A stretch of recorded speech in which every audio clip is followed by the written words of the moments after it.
Yeah, pretty much. Gotcha.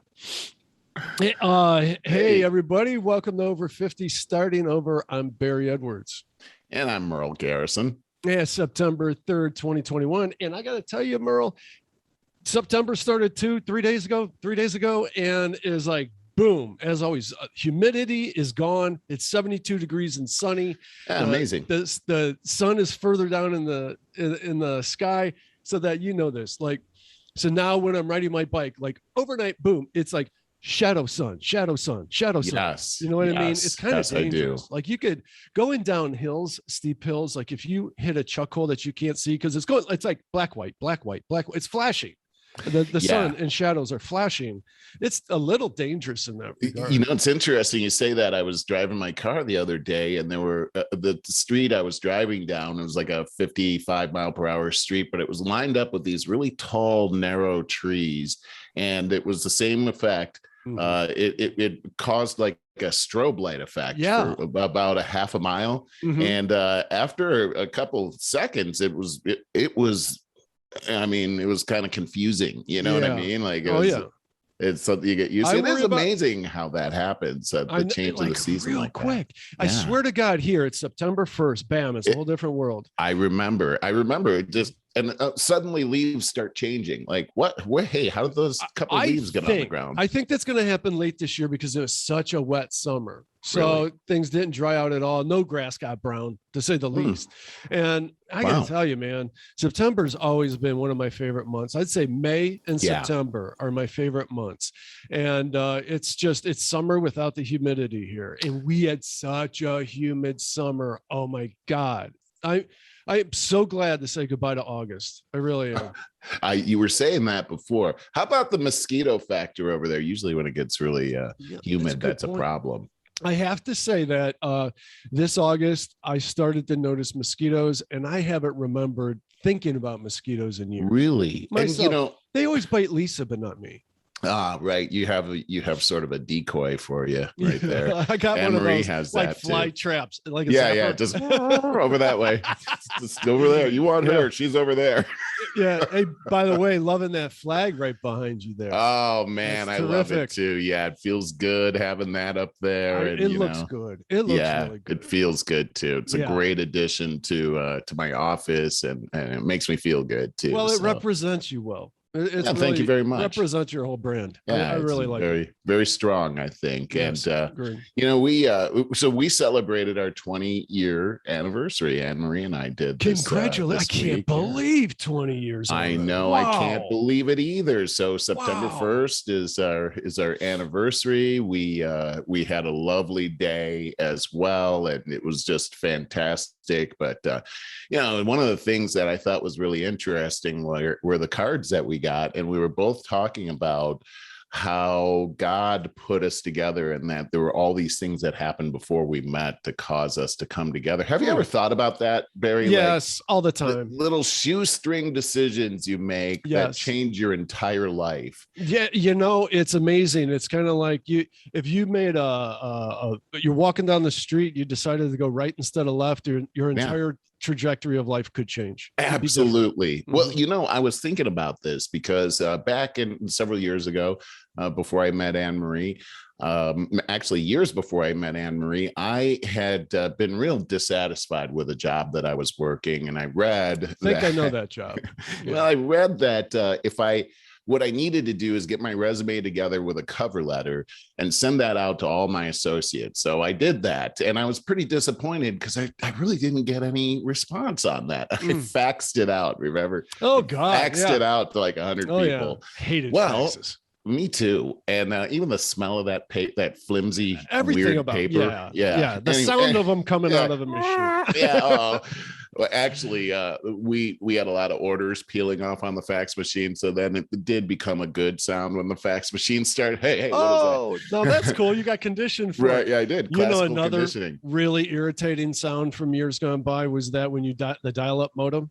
Oh, God. You could probably do that. Pretty much the worst sound ever. I don't even want to do that. It was horrible. There you go. It sounds like a donkey. Yeah, it does. That was the most annoying sound on earth.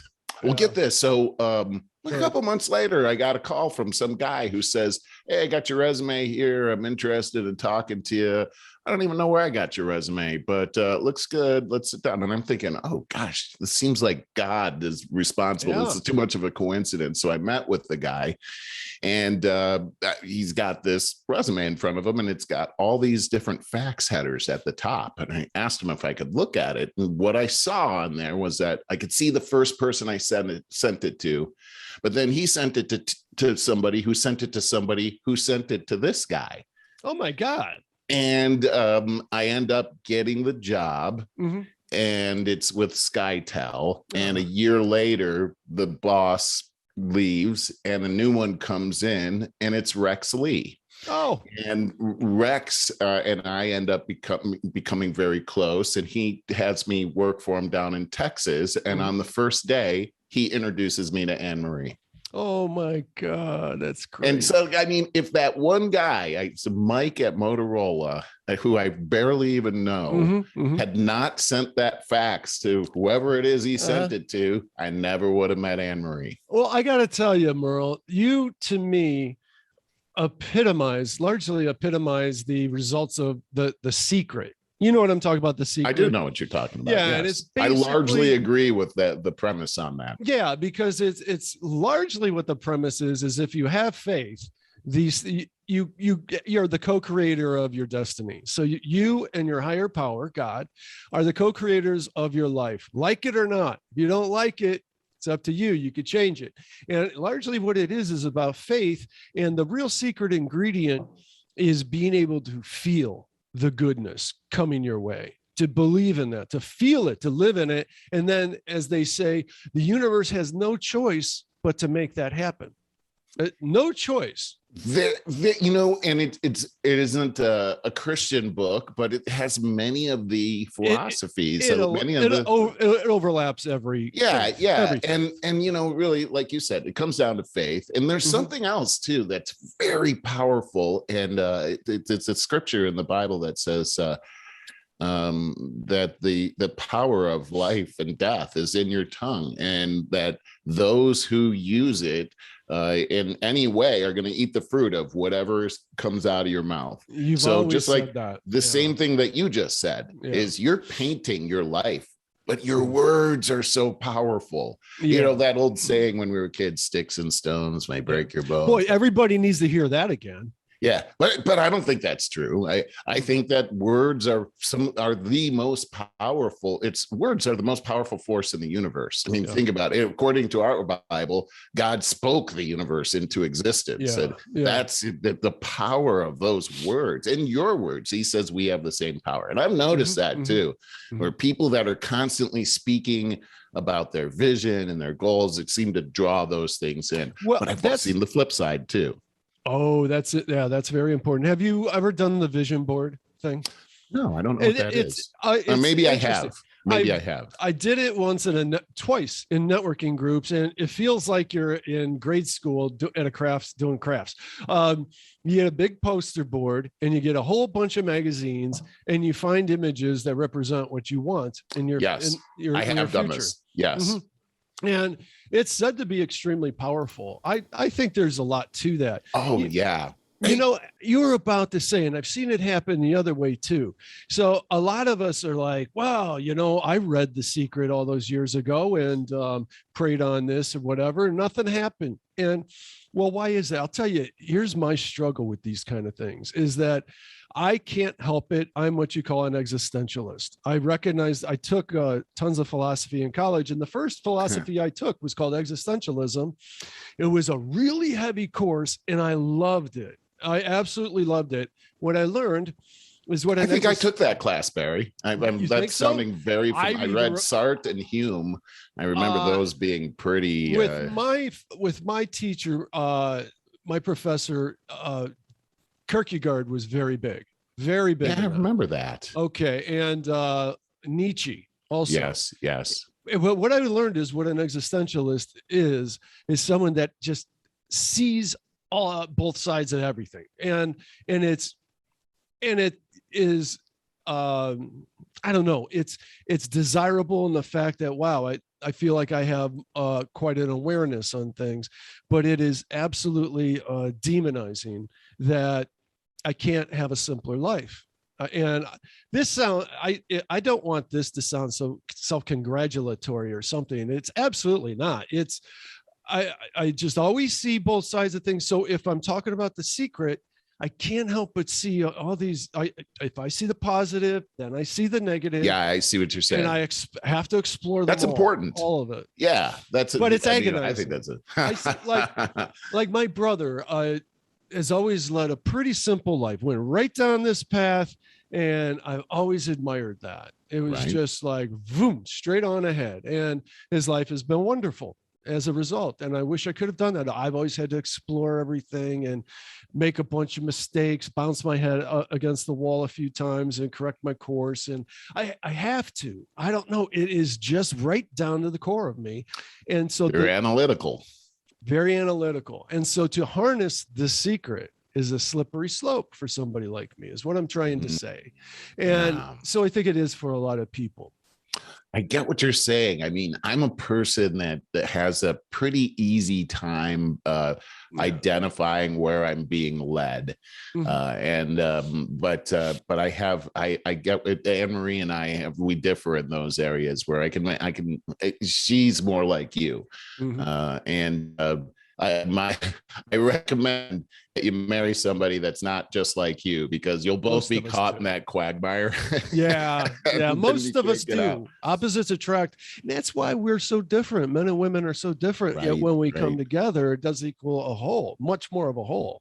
Of course, we're always trying to fill in some gaps, but that's, I wanted to add to this that from a business perspective, when I was at Emergent on the same concept, when I first started working as a startup company, and I thought it was really important to have a vision and a dream for what I wanted to get accomplished at this at this particular position. I was a VP of sales. I ended up being VP of sales for the startup company. And I wrote down on a card about 5 things that I wanted to have accomplished. And they weren't all business things. They were, some of them were business, but some of them were a result of the success of the business goals that I had on here. I worked for that company for 5 years. And at the end of the 5 years, all 5 of those very large goals had been accomplished. And I looked at that all the time. The other one I'll tell you, so that's the positive. On the negative, I met these guys when Anne-Marie and I first moved here. Very good people that we met, or nice people. The very it was a couple. It was a gay couple here, Josh and John, and they're very charismatic people, and they drew a big crowd of people to their house, and they lived up in Hollywood Hills, and a very nice place. And then one of them comes from money, so they lived in like this really posh place. Must be nice. Fun people, really fun people. Well, it turns out Josh was murdered, and it was a terrible thing. I won't go into the details, but at his funeral, we found out from so many different people that he had been saying for years that he knew something like this was going to be his fate in a very violent end. And it was very violent. And it was sort of shocking, because that's not the first time I've run into that. It's the power of what your words are, once again, and we have to be very careful about what comes out. I have a sort of a mentor in this, and it's my stepfather, Larry. And sometimes I would be around him, and I would say something would come out of my mouth like, "Man, this is killing me," and he'd say, "Is that what you want?" That's how he talks. It would make me so mad.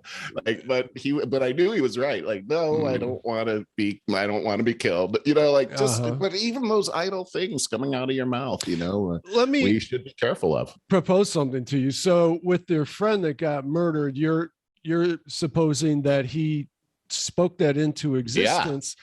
Now, a lot of other people would say that he just had a very strong, sure premonition. Maybe, but I would say that if you have a really strong premonition on that, maybe don't say it over and over again.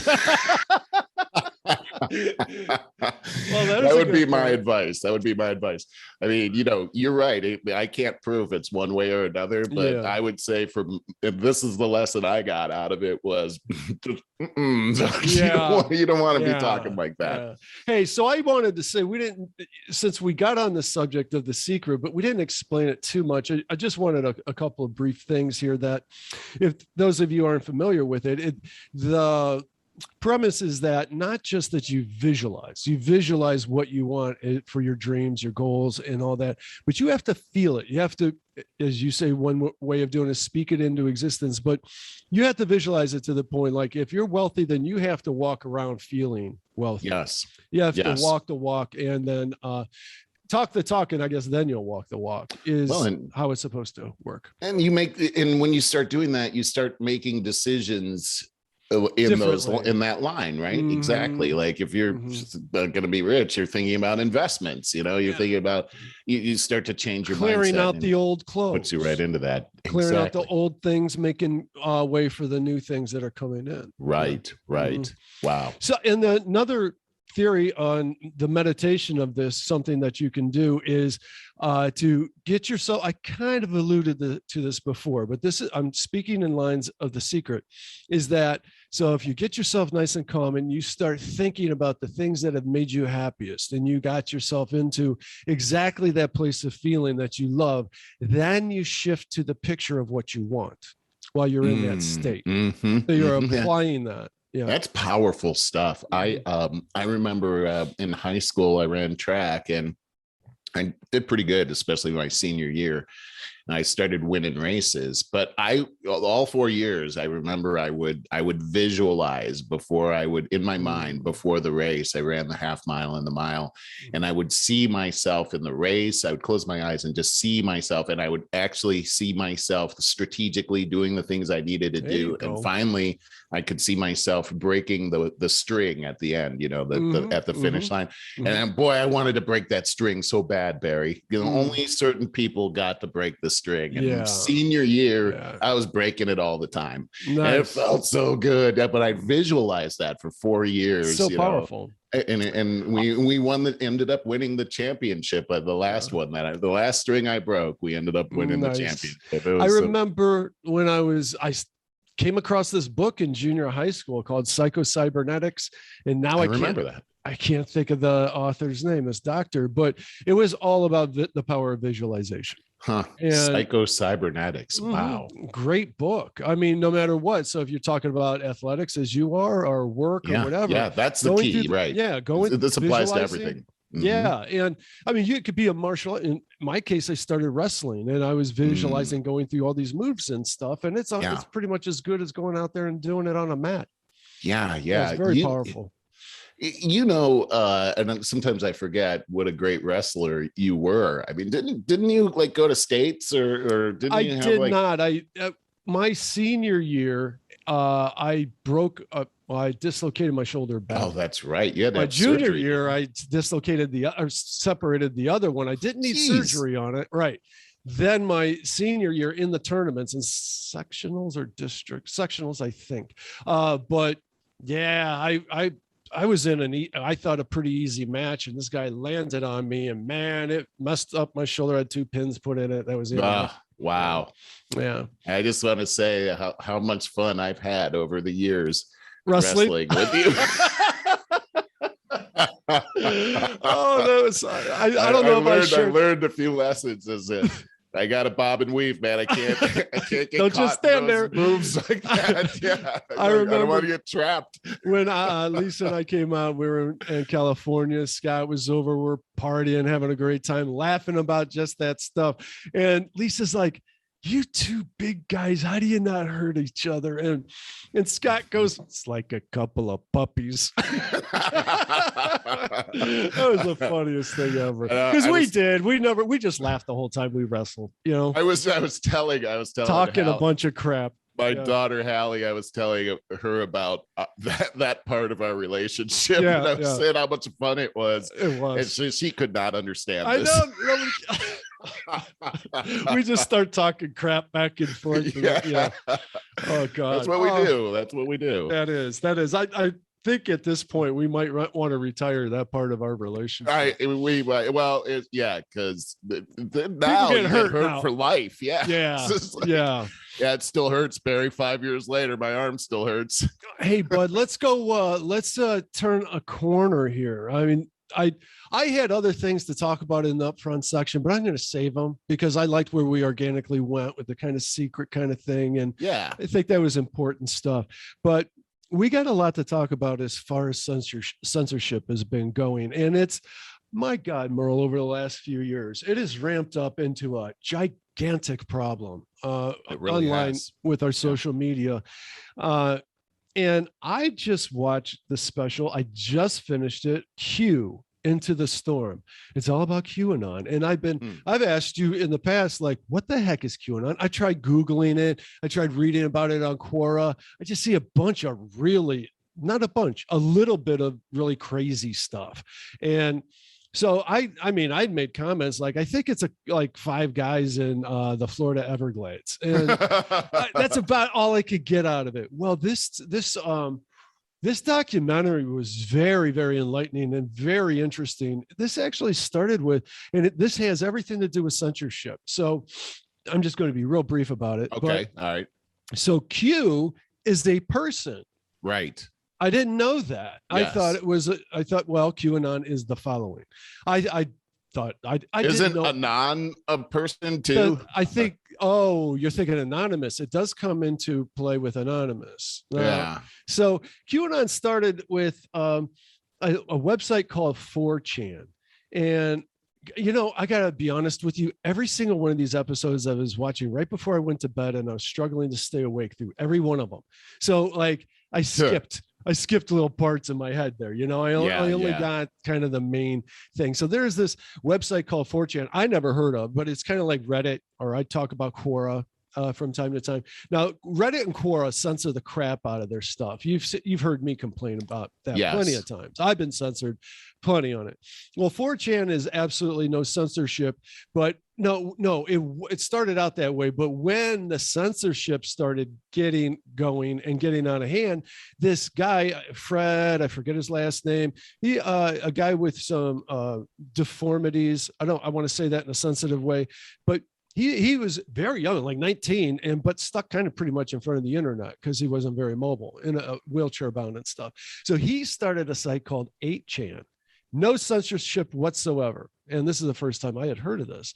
But everything came off the rails, man. And this is kind of like, I've always preached against Parler to an extent, because I just saw a bunch of hysteria always on Parler. It was like the only thing that could get any traction was the most hysterical stuff. Well, 8chan is exactly that. We're talking child porn, violent, oh my gosh, horror, murderous videos. The worst stuff you can possibly imagine.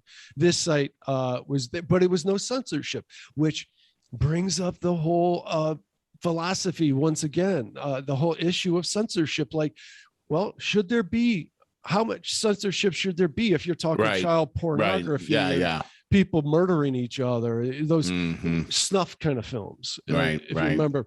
And I got more to go into the origin of this, but I've had this thought that, well, I still don't think that there should be censorship, but probably an ID provided. I don't know. I'm just thinking off the top of my tongue here. And categories. Like, you don't want to go down that category. You can, but there's warning labels like, hey man, if you're a little sadistic or whatever, you can go down that. So that's kind of my thought. This is I think you're explaining very well the main problem of freedom of speech, and that is that you're gonna let me back up to our founding and just say this, that the founders were very specific about the fact that all of these freedoms and this type of society can only work in a moral society.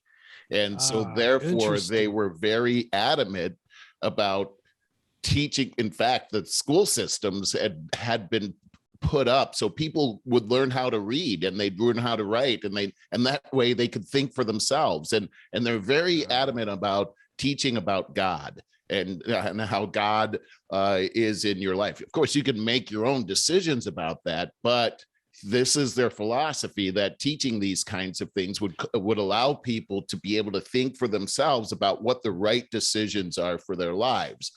So this is where freedom of speech works very well in that type of a society. But when those rails start to break down, you get exactly the product that you just explained, where you've got this dark death kind of a situation, and it's not going to work. So what do? You start to come up with rules, right? Which some could call censorship, but these are things in the name of decency. Of course, we're not going to have people murdering people on there live, but we're not going to have this terrible sexual, stuff happening with kids and stuff like that, right? But it's a slippery slope.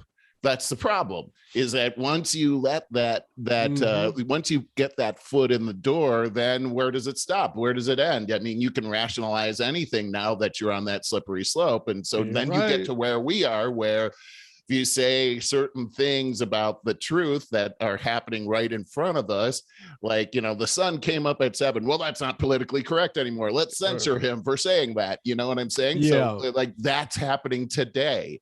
And so is the answer to change our laws, or is the answer to change our hearts? And I think it's pretty clear what the answer is. Well, you said something interesting. It can only work in a moralistic society. And see, that's the slippery slope, because what's happening now with the censorship that's going on is there's a certain faction that think that their morals are the right morals.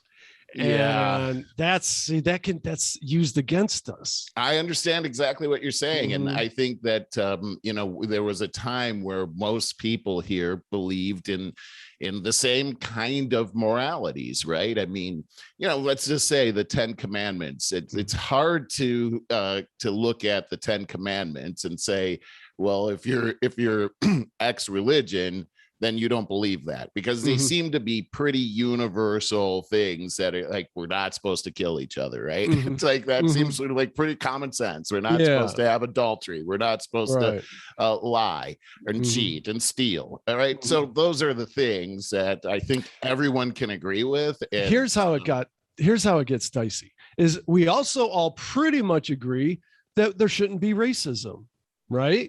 Right. Okay. Now, but if you try to take that and then divide everybody up into races and say that you can't say this, that, and start saying what racism, new definitions of racism, now you can start dictating who's evil and who's good. It's wrong. That's what happened.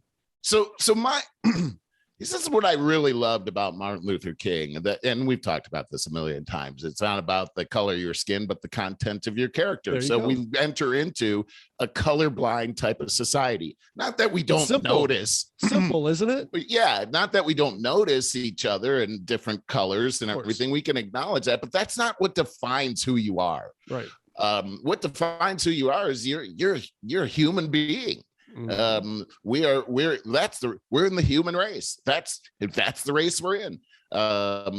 And it's quite a race. And so we should be looking for our commonality. That's what we should be focused on here, is what makes us the same. And we can celebrate our differences. And I think that's important. We should never put that away. But I think the thing that we should be focused on is what makes us the same, our fellow human being. And what I've noticed that's gone along with this whole thing, Barry, is a lack of compassion for our fellow human being. Oh, that's a good way to put it. So I mean, we don't care. I'll get back to the Q thing when it comes back into the conversation. But very interesting though. Go ahead. Oh yeah, and it'll come back up. But I want to ask you right straight to the point is, what did you and Rex Lee get censored on LinkedIn? You sent me something. It's really interesting because we're not sure, and that's that's what the problem is. It says your post goes against our policy on spam and scams. It has been removed, and that's only you can access it. Well, spam and scams, because you're interviewing an author of a book, right? Isn't that what the post was about? No. This is what it was this was our show, cybertalktv.tv. So the subject of our show was tyrannical rule by proxy.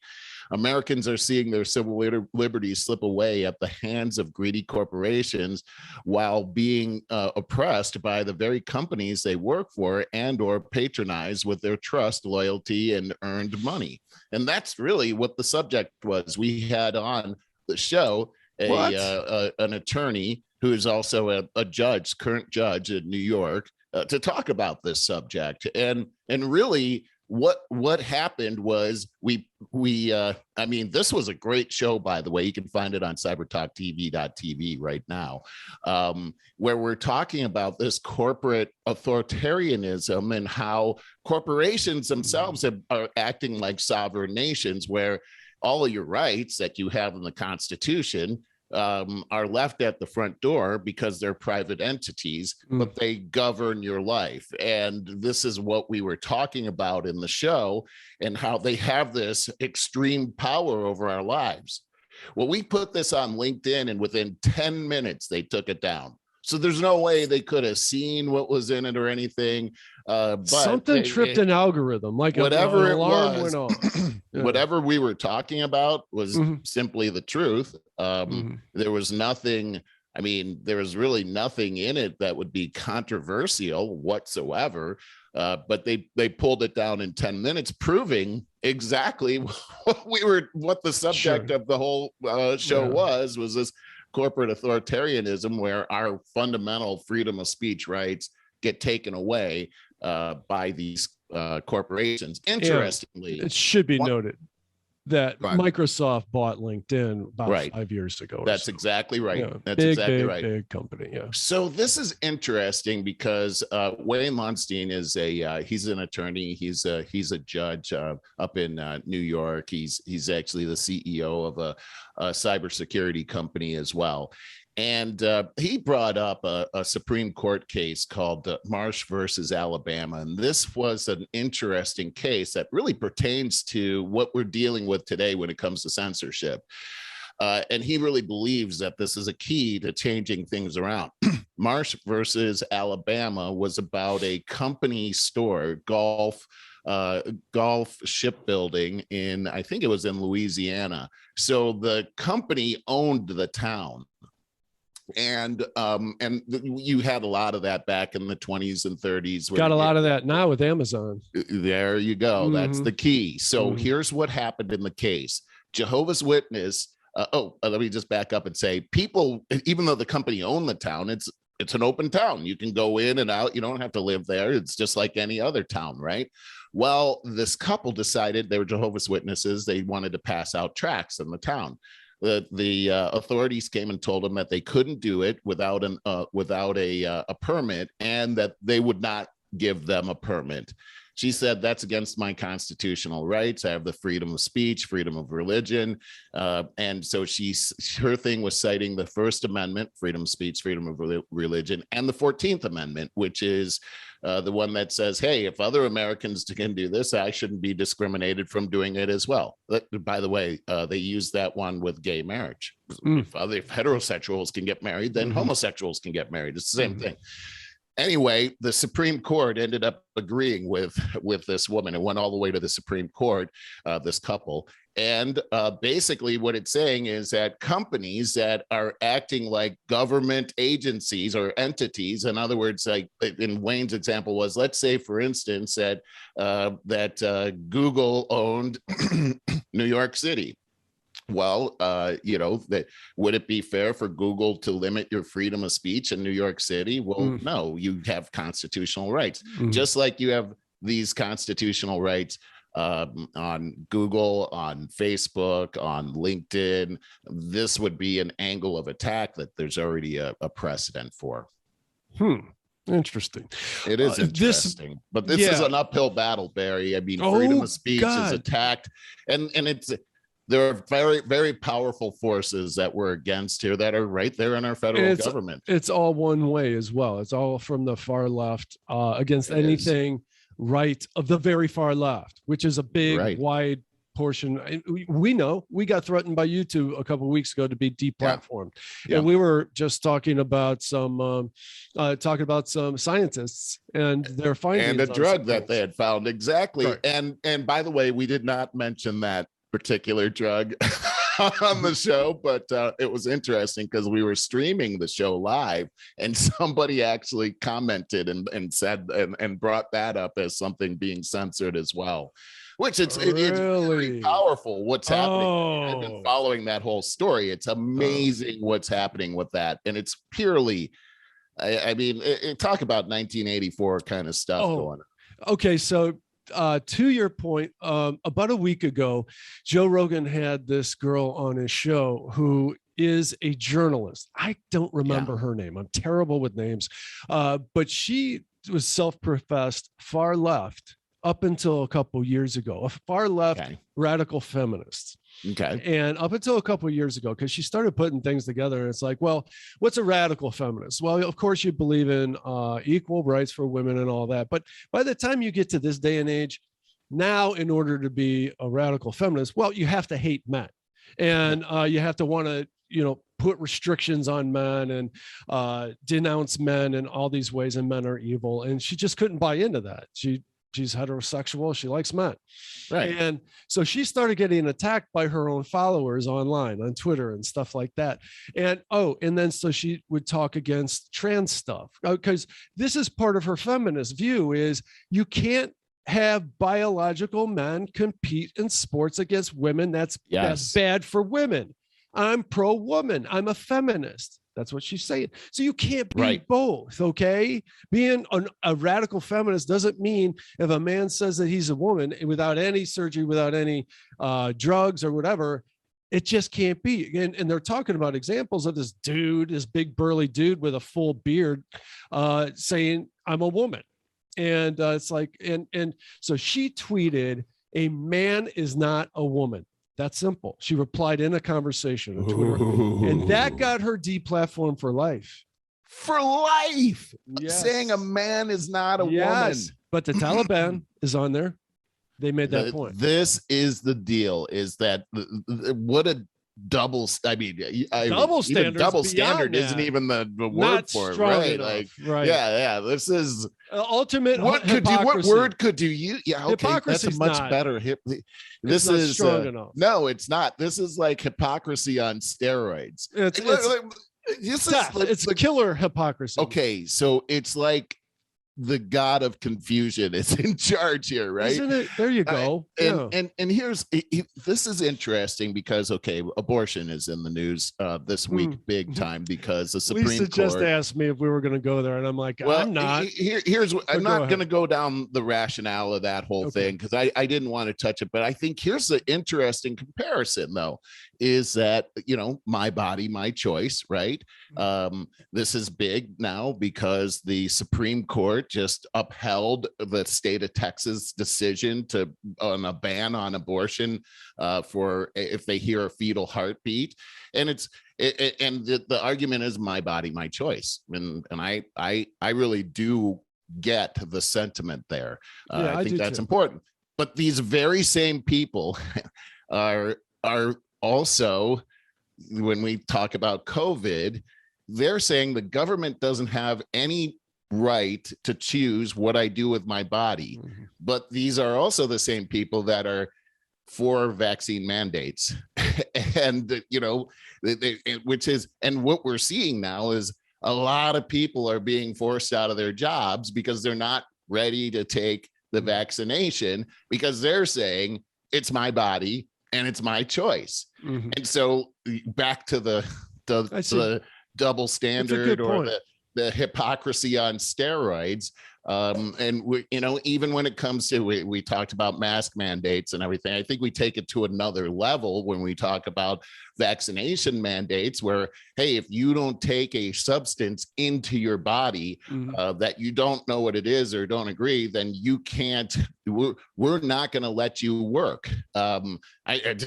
This is what's happening. And imagine if we applied that standard to the abortion people. If you go get an abortion, we're just not going to let you work because right. I just find that to be a paradox. Let's bring that back to the censorship thing, because the point is, it's a great point, and I want to put something in the back of your head, because I want to ask you about the gruesome Newsom recall status later when we can get to it. But so back to the censorship thing, the points you are making are great. They're absolutely great points. But as it applies to censorship, is these are the conversations that we need to be able to have online. So that we do. We can bounce off the walls and correct this is it. Course and shit. That's exactly right. Is that if we're just on one side of the argument, again, I'm going to go back to the Bible where there's a proverb that says, everything a man says sounds right until they cross-examine the other witness. You know, that's a great analogy, because like I said, I took all these philosophies in college so I could dodge all math courses, is why that was. I was doing the same thing. Yeah. And so I took principles of argument and I loved it. So it'd be all the great debates like capital punishment and stuff. And I'd be reading that and I'd be like, oh yeah, that's irrefutable. Because another philosophy I took was principles of argument, where if you get three premises and you're like, yep, that's right. So then this, yep, that's right. So then this, right? Yep, that's right. So that's the ultimate conclusion. Yeah. Okay. Well, so they're laying out these arguments like, say, pro capital punishment. And I'm like, that's irrefutable. Turn the page, opposite argument. Yeah, that's irrefutable. Exactly. It is so important that we have free speech so that we can course correct at all times. And what's good for us today isn't going to be good for us 20 years from now. Just as what was good for us 40 years ago isn't good for us today, which is times change, tech changes, everything changes. 40 years ago, we didn't have the internet. We didn't have personal computers. The whole world has changed. So we need to modify our laws, our morality, our whatever. Our society needs to adapt, and we need to talk about it. The hard conversations. You're exactly right. And my premise is that the ability, the difference here in this country has always been that we can reason with each other, that people have different ideas, and it's okay if you have a different idea. We got to relearn that. Let's reason with each other. Let's not immediately be triggered into outrage. We've lost the art of listening to the other person. And you know what would help if you want to even the playing field? The moment somebody calls somebody a racist, they should get threatened with being deplatformed. That's a horrible thing to say. And you're right. And the rules of engagement should never be that when you disagree that you attack that person's character. It should be the argument should be based on the argument, not on the person's character. There you go. And so we see and we see this happening a lot now. I actually see this mostly coming from the left, but it's coming from the right as well. Mm-hmm. I think it's a Marxist tactic, actually. I think it is too, because first of all, it takes no thought. All right, you don't have to learn anything. You don't have to be able to debate the issue. You just go to the character and say racist, and now all of a sudden everybody's just name calling back and forth. All right, all you did is kick up a bunch of dust. You make such a great point, and that's making no point calling somebody a racist. And you made such a great point that it takes no thought. Right. And that's the whole thing about this kind of ideology, is that it's more of a follower type of a mentality. Absolutely. Follow that leader, believe it, put all your faith in the leader. And you know, here's the thing, as you take a look at technology, medical technology, IT technology, over the last, let's say 150, 200 years, most of that has come from the United States. I mean, definitely because of capitalism. Yes. And this freedom of speech, the ability to talk. Because we have that platform where we can reason things out. Like the scientific method is all about having a hypothesis and proving that, and not to try to prove it, but try to disprove it. Right? That's exactly. Science. Like you're constantly trying to disprove it. And we are the only corrupted science, because we're the only society to have true free speech. Right. And look at Canada. It's so scary where we're going right now with this. Go ahead. Okay. So that journalist that I was talking about that was being interviewed by Rogan. She was Canadian, born and raised in Vancouver. They're having problems up there. Oh my God. So she was born and raised in Vancouver, and she got out of there because one, like getting deplatformed on Twitter for nothing. And but she's like Trudeau. Oh my God. So you talk about, have you been listening to that guy? He's insane. Like outrageous. But you made me think of it because you were talking about this is for followers. And she said, I mean, she's like, I'm never going back to Canada because that's all it is. These people just want to be led. They just want to do what they're told. The whole society is like that. And she's right. So this guy, Trudeau, he goes off and talks about we need, oh my God, I can't believe I'm even repeating this, but we need to, what do you say about the she session? We got to get out of the she session and get back on. You don't remember, you didn't hear this one? No. Oh my God. He says a lot of outrageous stuff. This is the took the prize. So instead of recession, he called it a she session. So we can get back to a she covery. What the heck? Exactly. What is wrong with this guy? How did you not hear this? This is the most. There's too much stuff. Barry, see, that the tells news you is overwhelming right now. You're right. I can't keep up, man. I can't even keep up with this. Most of it and just it's noise, and I put it to the side. Most of it. It's right now. It's insane. It's completely some of it makes you feel that terrible dark feeling. Seeing Justin Trudeau. He's darkness, man. Yeah, I mean, he is but it tells black you cloud. It tells you where the Canadians are as a whole. Those poor Canadians. Have you seen what's happening to the church in Canada? No, what? Oh my gosh. I mean, so Trudeau's in the news this week talking about COVID and keeping these dictatorial powers that he has because of COVID. And so that, and he's on fire. The guy's on fire. If you listen to him, he's raving. But he sounds a lot like Newsom. We'll get to that. He sounds just like him, but he has shut down the church. And of course, and it's been a long time. And the church, anything they do, man, they send the police over there and they drag those pastors to prison. Really? That's what's going on. They're breaking into house churches and dragging those people out, taking them to prison. I mean, they are breaking the doors down for this kind of. I'm sure they're doing it in crime in the name of COVID, right? Yeah, it's all in the name of COVID, and that's what I mean. He is on fire with this, and he's about to do a vaccination mandate for the whole country starting at the end of October.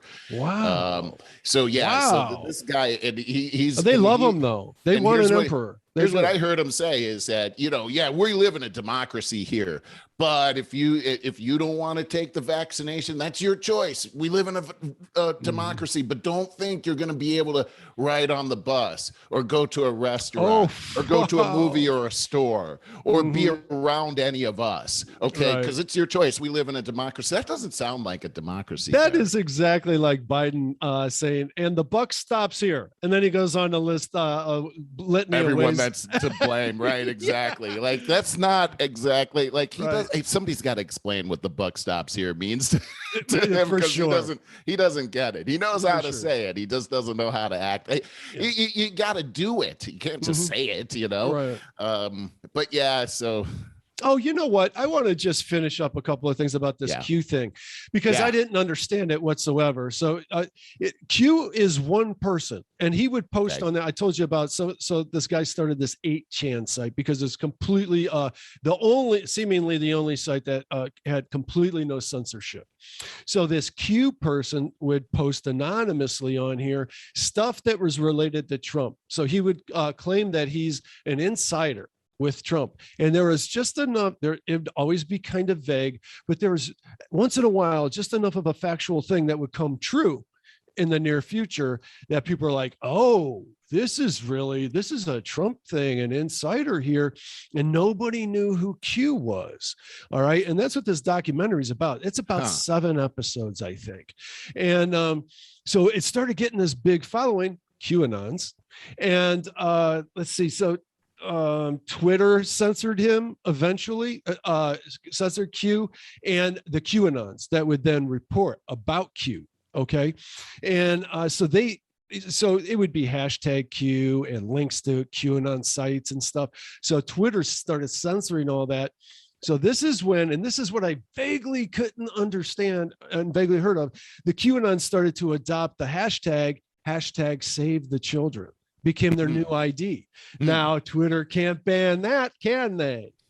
Interesting. So they that is very interesting and kind of clever. They started pairing their movement with a Save the Children movement. And so that's when things started getting wishy-washy.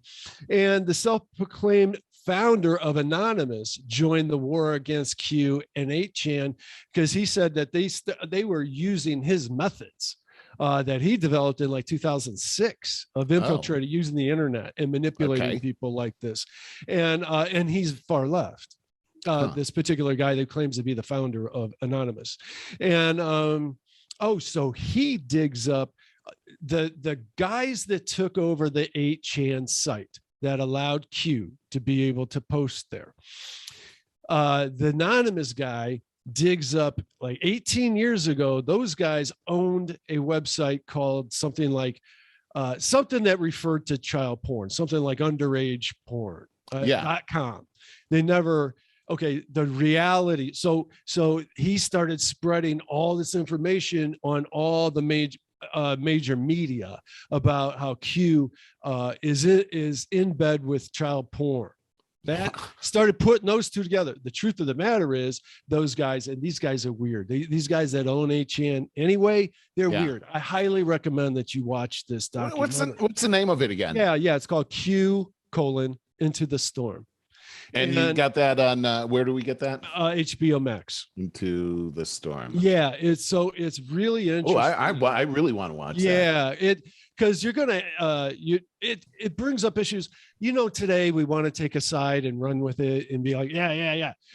You just see a bunch of really insidious, dirty people, and they're trying to do things in the name of non-censorship and the name of anti-censorship and all that. Hey, that's great, but you're a dirtbag. I mean, you're gross. That's the thing, is that I don't want help from those kind of people, because like this whole thing, it was really January 6th, where before January 6th, QAnon was a joke, and then after January 6th, it was anybody that's conservative is QAnon, and they need to be put away. And that whole the whole thing that happened on January 6th with the crazy guy, the hairy crazy guy with the horns and everything, and I remember seeing that guy and feeling kind of embarrassed that somehow that guy is related to me. That's who you think I am? A horn guy? Yeah, and a couple of people like Marjorie Taylor Greene, I think Taylor's the middle name. And that's another person got elected on the QAnon platform. There's a QAnon platform? 24 QAnon people were running for office, and two of them, her being one, actually won their election. So I'm kind of blown away by this, because I almost thought that QAnon was sort of a joke. I did too. A real thing. See, here's the problem. Okay, so they explain this the guy that did the documentary did an excellent job of research and editing so that it was understandable. Right. And he was like a sleuth. It was like a detective thing. And at the end, he's trying to expose who Q is. And through the whole thing, you're like, oh, it's that guy. And then you're like, next episode, no, it's that guy. And then you're going through the whole thing. And at the end, I think, he doesn't have a definitive answer, but it looks obvious. It looks obvious who it is. And it's manipulation. Right. It's using the internet in the same way that Anonymous dude did. He wrote the playbook in 2006. Gotcha. And it gets people on board. What it does is it tickles the funny bone of people that are into conspiracy theories. And there are people like you and I that we find a lot of interest in a lot of them because a lot of these come true. Yeah, they're interesting. But boy, you get people that you can't go crazy enough, man. You know, it's like we didn't land on the moon and it is made of cheese. You know, all in. And so these are the people that are preyed upon. And the shame of it is that the anti-censorship dialogue needs to be had, yet is being made by a bunch of crazy people. So it discredits. It discredits. That's exactly right. That's what makes me mad. It's like, dude, it's like see that. My greatest enemies are the ones that are acting like they're my allies. I think that's a good way to put it. Oh man, when you see this, and these guys are Americans that moved to the Philippines, which I always thought would be so cool because I've used a lot of people that work out of the Philippines, you know. And it's such a beautiful area and stuff, but the cost of living is so cheap that Americans live there. You know, if you work remotely and live in the Philippines, dude, you're rich. I can only imagine. Yeah. So it was really cool. So you're spending a lot of time in that documentary in the Philippines and stuff. Interesting.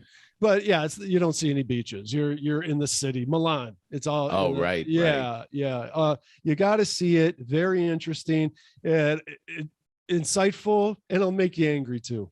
You know, just how gullible we are. The stuff that we fall for. And then, I'm telling you. People on the right fall for this, and then people on the left do their manipulation to the right's manipulation, and all we got is an atom bomb going off in the middle. Jeez, you know?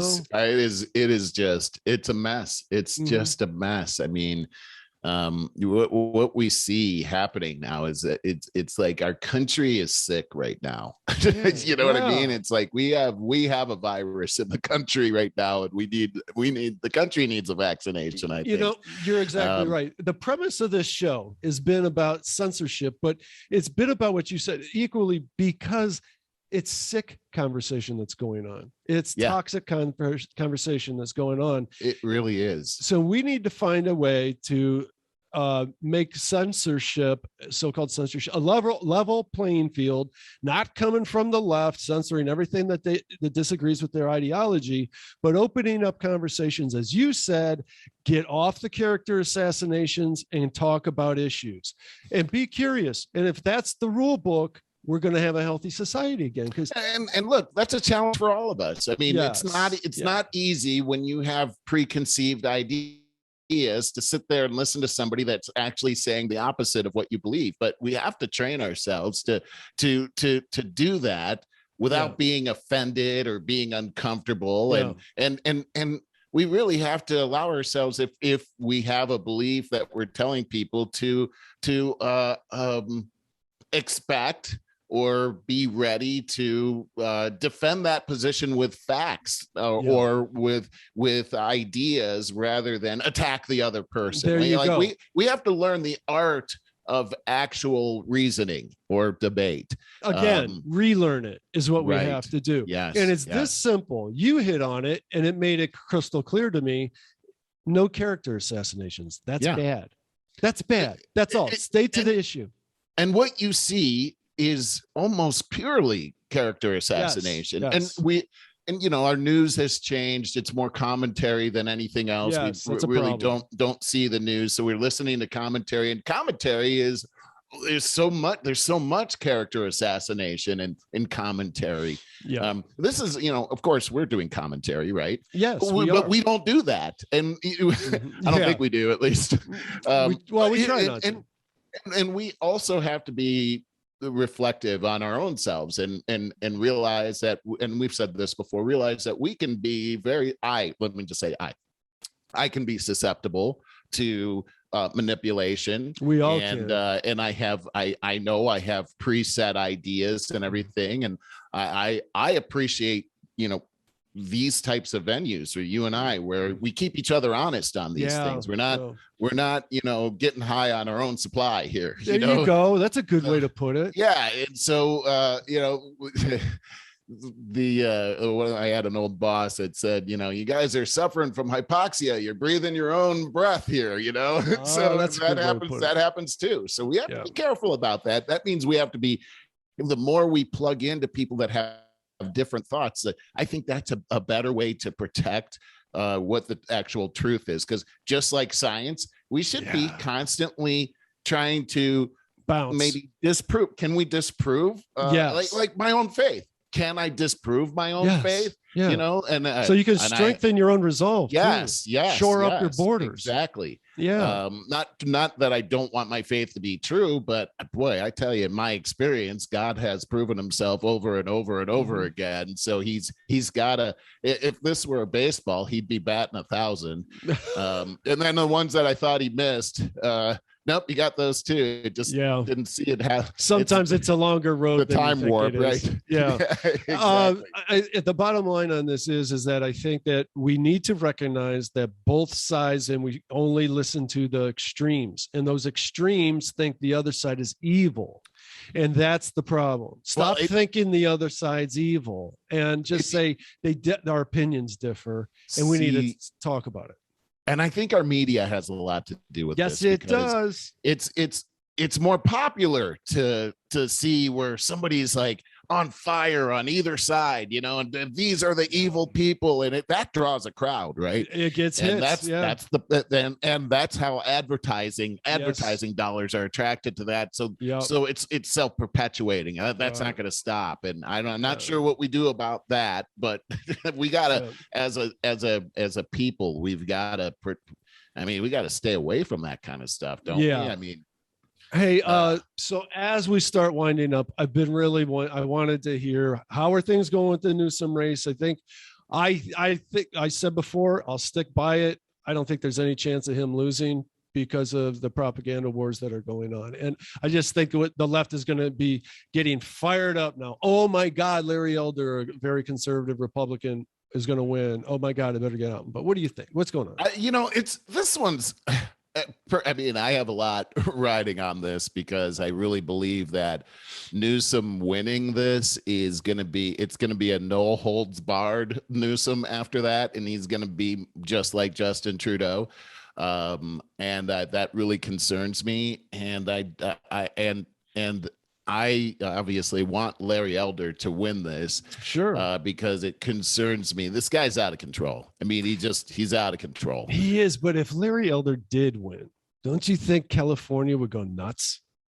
Yeah, I do. But I already think California is nuts. It's nuts. Already. It is. Yeah, Everybody knows that. So that part I don't think could get worse.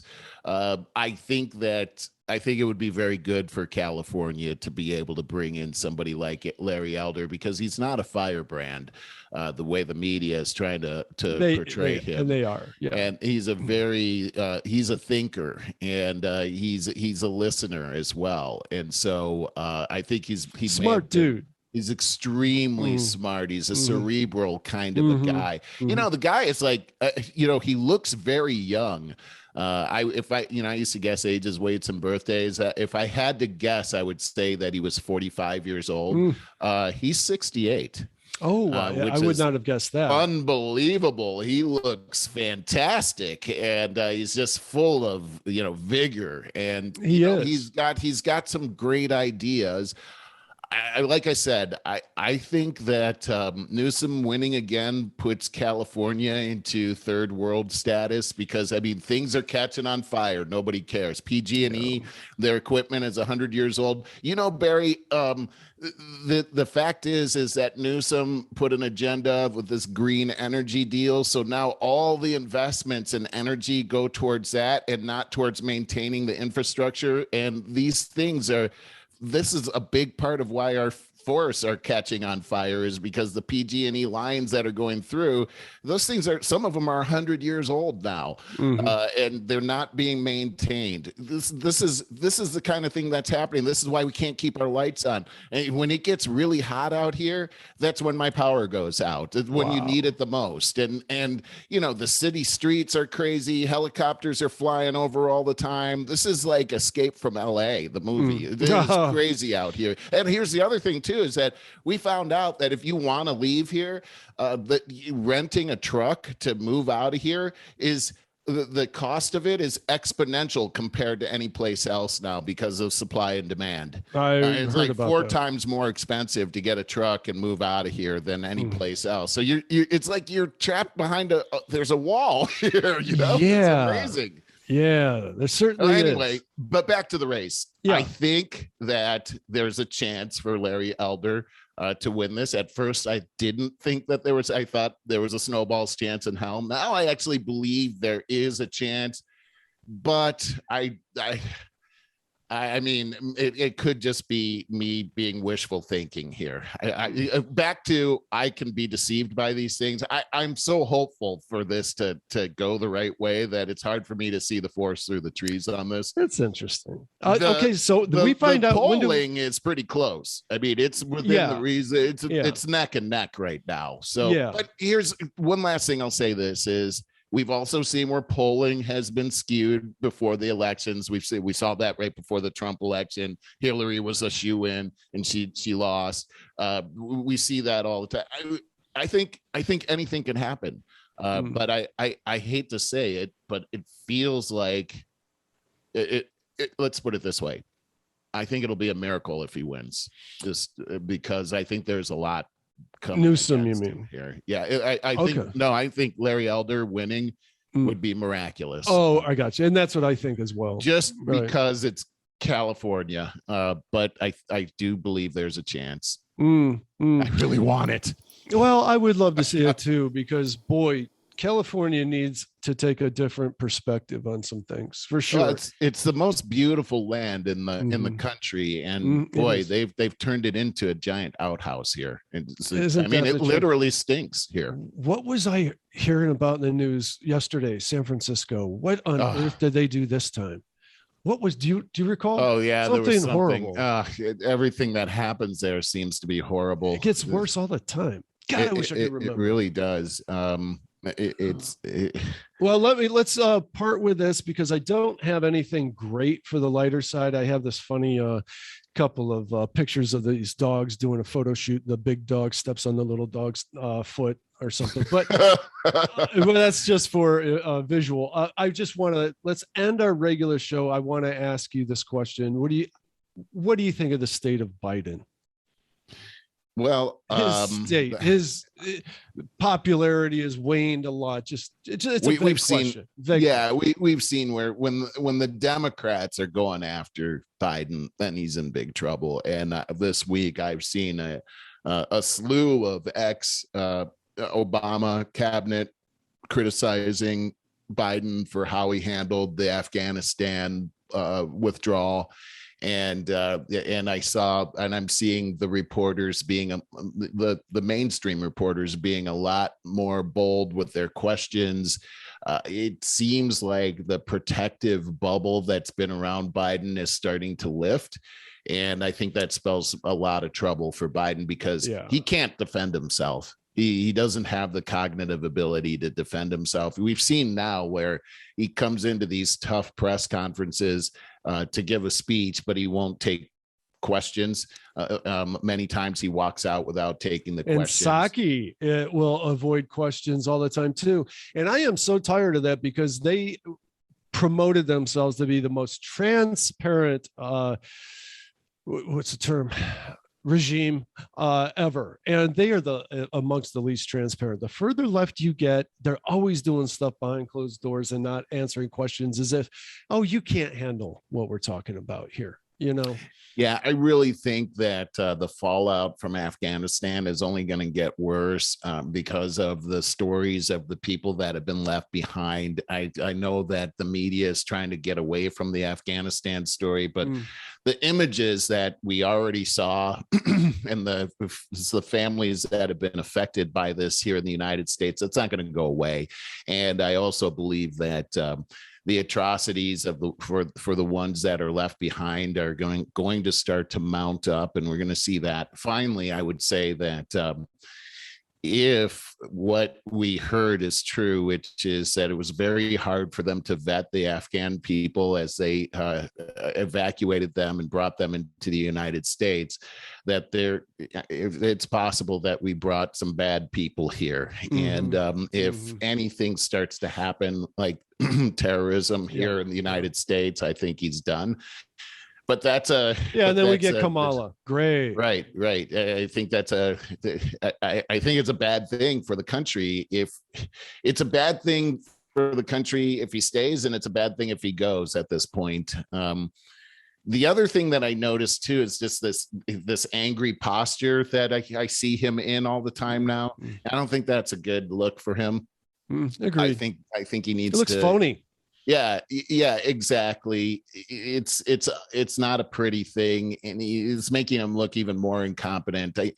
The last thing I'll say about Biden is, as we saw this week with the 13 military personnel coming back in their caskets, and Joe Biden was looking at his watch as each one of them was pulled out. That was bad optics right there. It is, but boy, that's an example of people just being able to film every second of every day and then picking out one frame and making a story out of it. Well, it wasn't just one time that he looked at his watch. He looked at it several times as that was happening, because I thought the same thing, but I just don't think that he's thinking. I don't think he's trying to be. He gets told what to do on a minute by minute basis. Yeah. I don't think that he's, I really believe that this is a giant blemish, not only on Biden, but I think the Democratic Party is going to have a tough time with this as long as Joe Biden is in there. Agreed. So this is ugly. And I'll say one last thing is that Joe Biden really has to stop talking about his son Beau when he's communicating about the tragedy of the terrorist. I know action. That's another moment in time when people are able to snag something and make a story out of it. But I think what he's trying to do is empathize. I know your pain. And here's why. Here's the thing, though, is that the Beau story has little to do with anything that's going on. These people were lost in a tragic attack. Beau was not. He had cancer. He died of cancer. So it really has nothing to do with it. Understood. Coming, he's and a father that lost a son, and that's what he's trying to say. But he's the president, and what he needs to do is have compassion, and he's not coming off as compassionate when he talks about this, because these things that happened to these military families have everything to do with the decisions that he has made. And so bringing up his son, it doesn't show compassion. All right. I know. I think this is getting ticky tacky. I want to share I want to leave on this note, and don't forget, we're going into the after show. So guys, if you want to check that out, if you're watching on the video, it'll come up in the bottom left-hand part of your screen.